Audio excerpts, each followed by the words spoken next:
sure which one's live. But all right, it is time now for convening the Senate committee.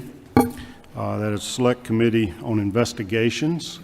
It's been duly noted and posted and advertised, and all committee members have been notified. So I hereby call us to order for our inaugural organizational meeting. Thought I would make a few comments to let folks know where our authority comes from and what the mission of this committee will be. I give my thanks to the Vice Chairman, Senator Greg Dolezal, who introduced Senate Resolution 465 earlier this session. And it brought attention to the fact that there has been a lot of recent publicity and court filings concerning Fani Willis and her personal conduct, including certain allegations of potential improprieties as well as significant expenditure of public funds that have been called into question by a number of people, both parties in some of the pending judicial actions, as well as by the Atlanta Journal-Constitution that's been doing very thorough investigative reporting. The resolution that was adopted by the State Senate, Senate Resolution 465, asked the formation of this committee and asked us to do some independent investigation to look into this potential misuse of public funds, prosecution for personal gain, any violations of certain proprieties and conduct in a public administration. I want to make a couple of things clear up front. It is not the charge of this committee. It is not within our authority or our scope to disqualify counsel in any ongoing criminal investigations. It is not our charge to criminally prosecute anybody. That is beyond the scope and authority of the State Senate. It is not part of our job to disbar anybody or to bring professional allegations of professional misconduct against anybody. It is not the charge of this committee to in any way interfere with any ongoing criminal prosecutions, and that is not where this committee will go. Our job is to investigate many of these troubling allegations that have come forward in the last few months, determine what the true facts are, independently investigate and verify the true facts, and to shine light on these facts, whatever they may be. The more specific charge of Senate Resolution 465 is if we need to amend existing laws or pass and create new laws to restore the public's faith in the impartiality and fairness of our criminal justice system, we will be looking into those options. And to consider the current and potential future both state and other public funding of certain activities of district attorneys throughout the state. We are not trying to supplant the new prosecutorial commission that is established to look into prosecutorial misconduct. That will run parallel with us and independently of this committee. What we really want to do is find out the facts. We're not here to accept as face value anything that we've read in published reports up until now, but a lot of very troubling allegations have been raised, and we want to independently investigate that. There have been questions asked about whether or not the Senate and this committee individually have the authority or the ability to conduct such an investigation. Investigations are part of the inherent power of the legislative branch, and we've seen them for centuries. Certainly in the United States Congress and in most other states, they are routinely performed. In order for us to do our job, we have to find the facts. We do that through public hearings every time we pass a bill in this body. We are also given power to conduct investigations under Official Code of Georgia 45-15-17 and 45-15-19 that very clearly grant the power to the General Assembly to conduct investigation, including the issuance and enforcement of subpoenas, both to compel testimony and to obtain documents and things that are significant in the course of the investigation. This has rarely been used by the state Senate, but it is authorized if we pass a resolution defining the scope of the investigation and giving the charge to a special investigative committee. That has been done. There are extensive legal memoranda that have been prepared by our Legislative Counsel's office, by the Secretary of the Senate's office, and our own legal research that validates the authority for this committee to operate, including having sworn testimony under oath, and subpoenas for documents, for things, and subpoenas compelling testimony. We anticipate we will use all of these devices in the course of this investigation, and we will certainly be willing to enforce, ready to enforce our subpoena power in court if necessary, if individuals or organizations refuse to comply with valid subpoenas. I have had lengthy conversations with all members of this committee. We were only recently appointed by the Committee on Assignments, and I had particularly spoken to members of the minority party. The minority leader, Ms. Butler, is a member of this committee and is a friend of mine and very well respected throughout the legislature for her experience and political savvy and her integrity in the legislative process. I was also excited to see that the minority whip, Senator Jones, is a member of the committee. He has more experience than probably most of us put together on this committee, having been a prosecutor and elected solicitor previously in Richmond County.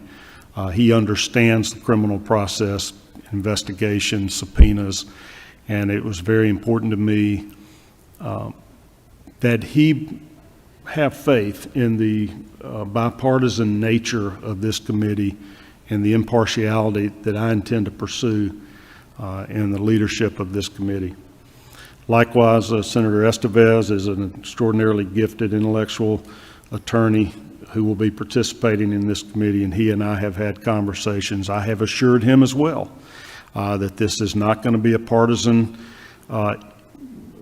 process, that we have both parties included in this committee for a reason, and it's important for our validity that the public understand that this is not any type of political witch hunt. This is a quest for the truth, and we're going to use the tools available for us.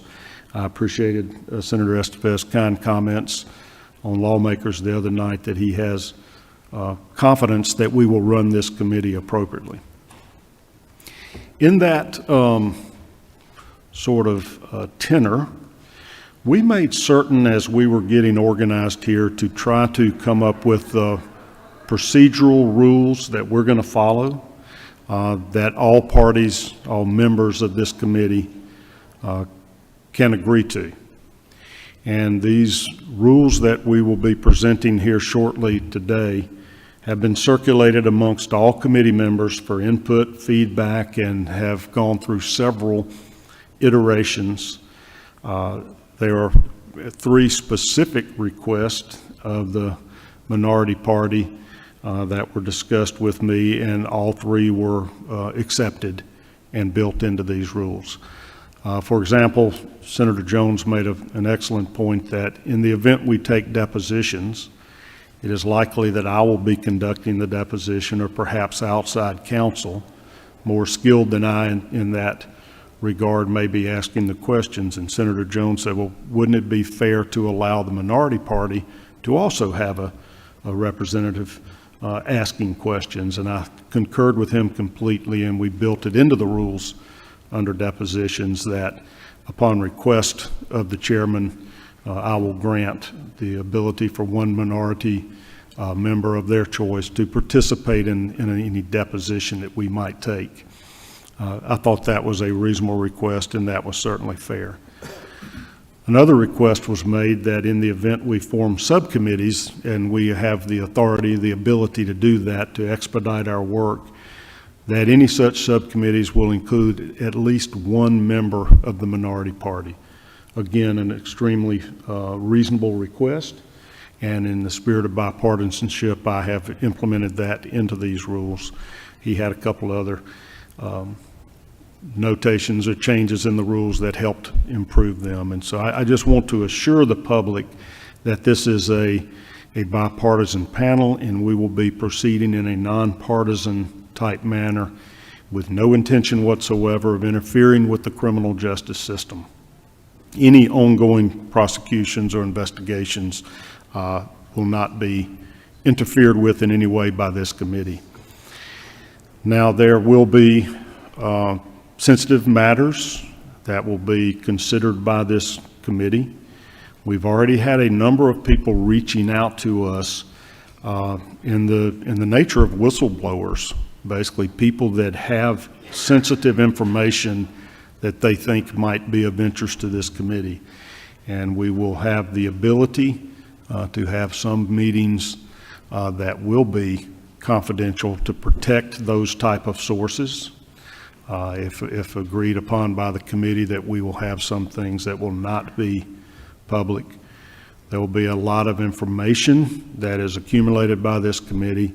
Some of that will be of sensitive private nature, and in our discretion, we may preserve the confidentiality of that. Any information we receive will be available to all members of the committee to review and evaluate during this process. We do not know how long this will take. We are not going to be rushing to judgment in any way. We're going to be deliberate. We're going to be thorough and sifting in our evaluation of evidence and information that may come before us. And I'm going to run through the rules that are being proposed here today very quickly, and I'll answer any questions that any members may have, and then hopefully we will be able to reach a consensus and agree on the rules and procedures and processes that we'll follow in the course of this investigative committee.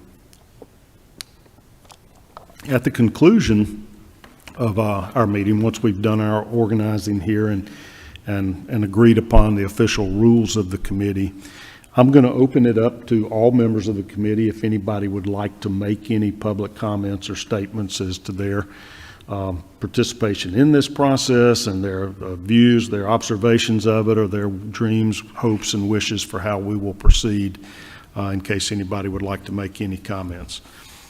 Each of you will have before you the proposed rules, and I'll just run through them very briefly. There are these 9 members of the committee, and a quorum will be 5 members. We'll have to have the majority of this committee to form a quorum, anything we're going to take official action on. On the other hand, in the course of this investigative committee's work, we may be taking testimony and receiving evidence from numerous individuals and sources. We will not require all 5 quorum to be present for accepting such receiving evidence, but at least 2 members will be required to be present at any time we are receiving testimony or evidence. The chairperson will be authorized to schedule the meetings of the committee, but notice shall be provided to all members at least 24 hours prior to any meeting. It is my practice and my desire that we will have much more notice than just 24 hours, but sometimes things have to happen quickly. We will have meetings that will be convened, recessed, adjourned, scheduled at the order of the chairperson, or the majority of the committee will be able to do that as well. I'll schedule the agendas and the order of business that we'll conduct. We will allow public comments to be heard on issues before the committee on most occasions, but not always, and we may limit the time for public comments. I do not intend for this to become any kind of public media circus.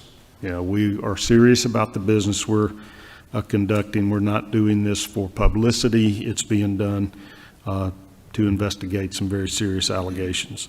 We will have minutes kept of all the proceedings. The Secretary of the Senate is taking minutes for today's meeting, but we anticipate that we will have staff on the committee that will be subsequently approved, and we'll have an administrative assistant tasked with that job of keeping minutes of our meetings so that they will be open to the public. We will follow the Senate rules, and Senate Rule 1-5.1 requires our meetings to be open to the public unless a majority of our quorum votes to have a meeting or parts of a meeting or hearing closed to the public. There are specific rules in the Senate rules that provide for closed meetings, particularly when investigating allegations of public corruption or individual conduct that might be sensitive in nature. So we will have that option available to us. Rule number 3 gives the authority to set up subcommittees. We may need to, for any kind of investigation, study, or research, find that we're more efficiently run if we designate certain matters to subcommittees. And at Senator Jones' urging, I have agreed and think it's fair that any such subcommittees will have at least one member of the minority party participating on that subcommittee. Any materials that are obtained by these subcommittees are going to be submitted to me upon completion of the subcommittee's works, and they will all be available to each and every member of the committee and our committee staff. Sometimes these materials may be confidential and will stay confidential in accordance with the committee, the rules of the committee, and my direction, but they will be made available to members of the committee for inspection. Rule number 4 deals with confidentiality, and it just points out that from time to time we're going to be seeking information that's confidential in nature or privileged or maybe not even subject to open records requirements. And these things in such a sensitive nature, it may be not in the public's best interest that they be disclosed. It might actually impede or limit our investigative success if they're not agreeably kept confidential.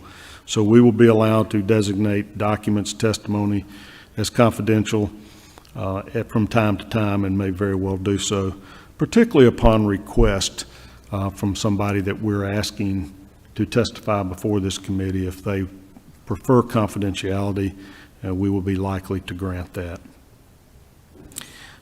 Anything that's presented at a closed meeting of this committee will be deemed confidential unless we otherwise undesignated or allow it to be made public. And here under 4C, I make it clear once again that each member of this committee will have access to all of this confidential information and materials. Nothing will be concealed from committee members, although we may prevent the unauthorized disclosure of this confidential information. And members of the committee are reminded that if something is deemed confidential and it is received by us in a confidential nature, or confidential documentation is reviewed by our members, that we will be bound to keep it confidential. And finally, if there's any breach of confidentiality, we can refer that to the Senate Committee on Ethics for treatment under the Senate's rules on ethics. So in other words, members of the press that are here, do not be expecting a lot of leaks from this committee. If we're receiving matters in confidence, we will be maintaining that confidentiality. Number 5 reiterates our authority to issue subpoenas, writs, and warrants to compel testimony and documentation that we might request. The process will be that any subpoenas, writs, or warrants will be signed by the President of the Senate, attested to by the Secretary of the Senate, and that is after either the chairperson or the majority vote of this committee agrees to issue such subpoenas.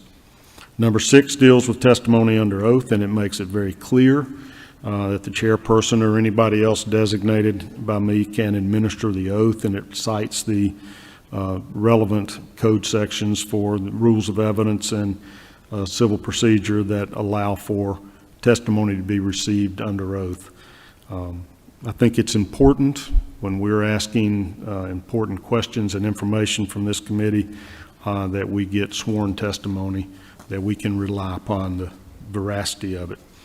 Number 7 deals with depositions, and it allows both the chairperson or private counsel for the committee to take depositions with or without other committee members and staff present. But as it reflects there, if anybody any member of the minority party requests to participate in the taking of the deposition, either from simply being present to observe and listen to it, or to participate in the question itself, I will permit that. All these depositions will be taken in private, and they will be taken under oath unless we specifically move for them to be public. Witnesses that may be deposed or questioned by this committee will have the right to personal counsel that will be able to be present with them at any such deposition. They're just to advise them of their rights, but not to coach the witness in their questioning. There may be objections that are raised as to questions or to the responsiveness of different answers. The chairperson shall be allowed to rule upon those objections, and the entire full committee can appeal any rulings of the chair that are questioned. As chairperson, I will consult with a member of the minority party prior to making any decision about the public release of testimony after it has been obtained by this committee. Paragraph 8 deals with the staffing and resources of this committee. We are going to need to secure appropriate administrative and professional staff to help carry out the duties of this committee. That might include outside legal counsel, it may be counsel here from our legislative counsel's office. Stuart Morelli is present today, and I think he has been designated by legislative counsel to be assigned to this committee. We will need an administrative assistant, potentially investigators, legal research assistants, certainly a court reporter, and there may be other necessary staff. Any such staff is subject to the approval of this committee, and any administrative and staffing expenses will be subject to the approval of the Senate Committee on Administrative Affairs. Number 9 there is for expenses that again recites that those are subject to the approval of the Committee on Administrative Affairs and lists the types of expenses we anticipate that we may incur. Number 10 is getting really to the core of our mission, is in the Senate Resolution 465. It calls for this committee at the conclusion of our investigation to issue any report and recommendations that we may agree upon, and that those will be in writing. They'll be prepared at the conclusion of our, or even possibly during the course of our investigation. Any member of this committee that disagrees with the proposed report will have the privilege, the authority to file a minority report that may differ in its finding on what the committee as a whole decides. And as a catch-all here on number 11, the rules of procedure, if it's not specifically in these rules, we will follow the rules of the Senate that have been agreed upon for this biennial. And finally, number 12, these rules may be amended at any time upon a written request to do that, given to the chair at least 72 hours before us considering a change, and will require approval of 2/3 of the member of the committee. I think that's a pretty thorough explanation, but we are in a little bit of new territory that we haven't exercised our rights of investigative committee recently, so I am certainly happy to hear any questions from committee members about these rules at this time.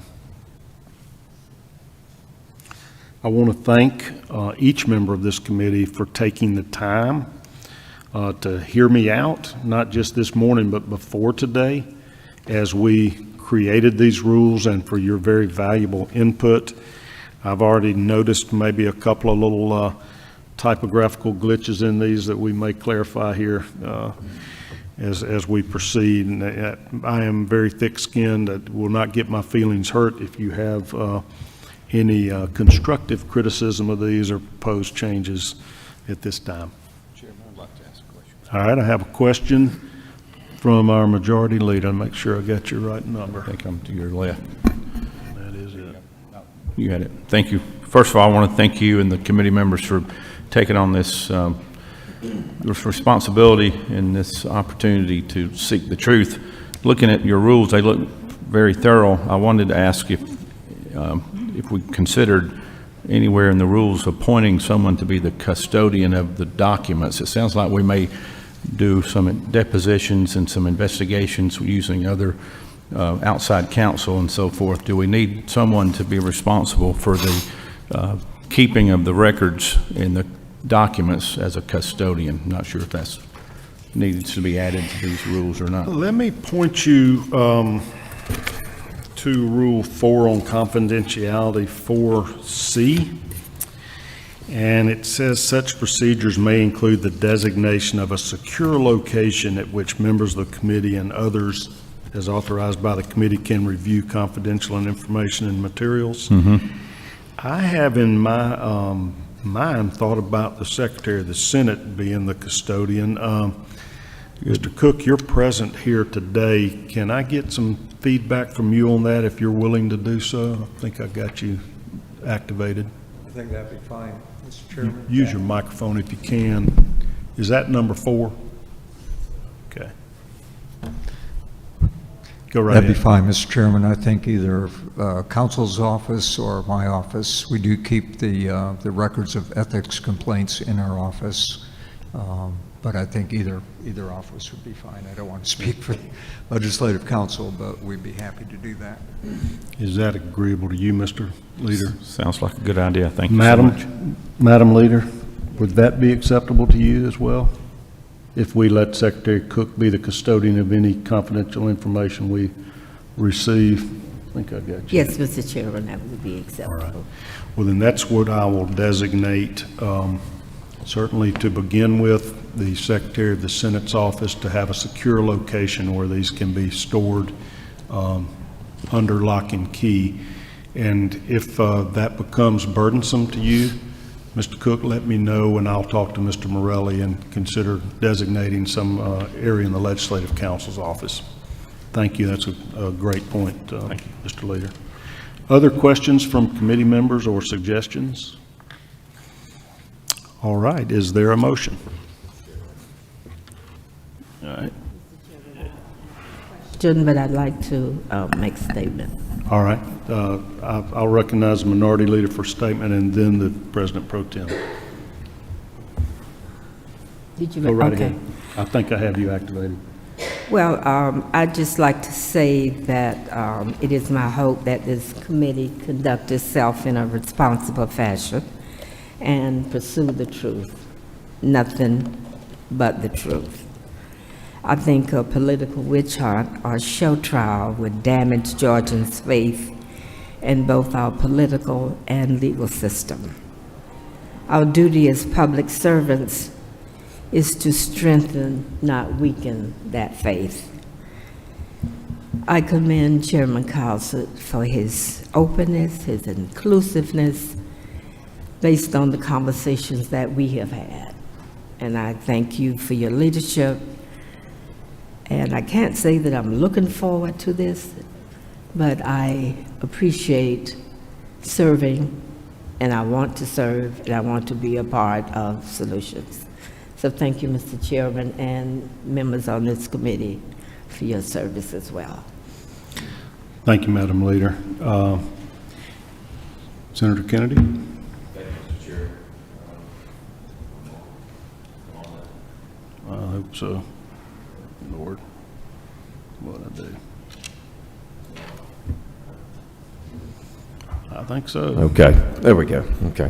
Mr. Chairman, I want to say publicly how much I appreciate, and I know the other members of this committee do and will continue to appreciate all the thoughtful work that you have put into your service as chairman of this committee. I think you have been very clear, very thorough, and quite frankly, very eloquent about the duties that are on each of the members that are on this committee.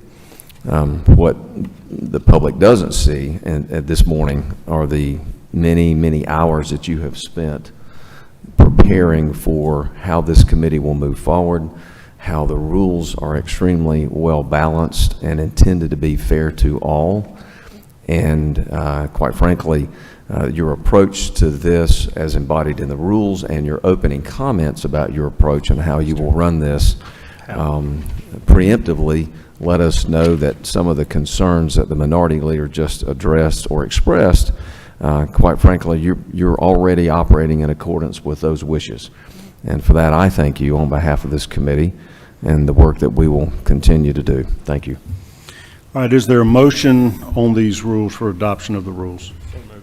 I have a motion from the vice chairman and a second from the majority leader. Any further discussion on these proposed rules? All right. In that event, all in favor, raise your hand. And all opposed, a like sign. All right, they are unanimously agreed to and adopted by the committee.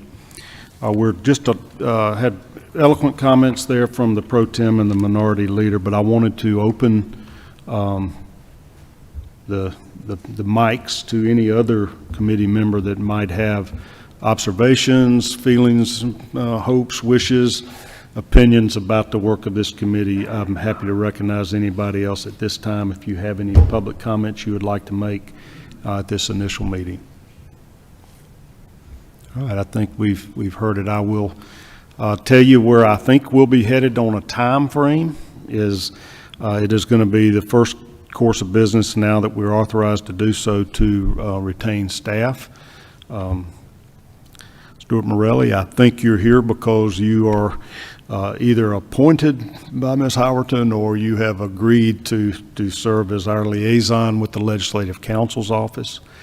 I expect one of the first other hires that we'll need to make is to have outside counsel. Although many of us up here are attorneys, I don't feel like it's appropriate for us to be representing the committee in court in the event there is any matter that needs to be litigated. So I will be interviewing potential outside counsel. I encourage and welcome any suggestions from member of the committee of any outside counsel, folks with expertise in these type of matters that you would like for me to interview. We're probably also going to need somebody to help us conduct legal research. I know the Senate Research Office is very overwhelmed at this time of year, trying to staff all the various committees and keep them up to speed on all the different bills that are coming through us. So we may need somebody outside to do that, as well as somebody with some investigative experience. I want to encourage anybody in the committee that is aware of individuals that might be well suited to let me know, because we'll be needing to get some assistance here quickly. I would intend to call another meeting of this committee probably within 7 to 10 days at the outside for us to begin our work in earnest. We will be meeting every couple of weeks probably from here on in for a while as we sort through some of these materials. Again, I would welcome the public. If anybody has any information, leads, suggestions, or whatever that you might want to be considered by the committee, to reach out to me or any other member of the committee going forward. And with that, we will be adjourned for the day. Thank you all so much for being here. We're adjourned.